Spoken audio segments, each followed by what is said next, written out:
शुक्लाम्बरधरं विष्णुं शशिवर्णं चतुर्भुजं प्रसन्नवदनं ध्यायेत् सर्वविघ्नोपशान्तये।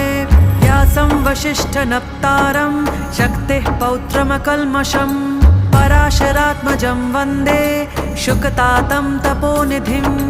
व्यासाय विष्णुरूपाय व्यासरूपाय विष्णवे नमो वै ब्रह्मनिधये वासिष्ठाय नमो नमः।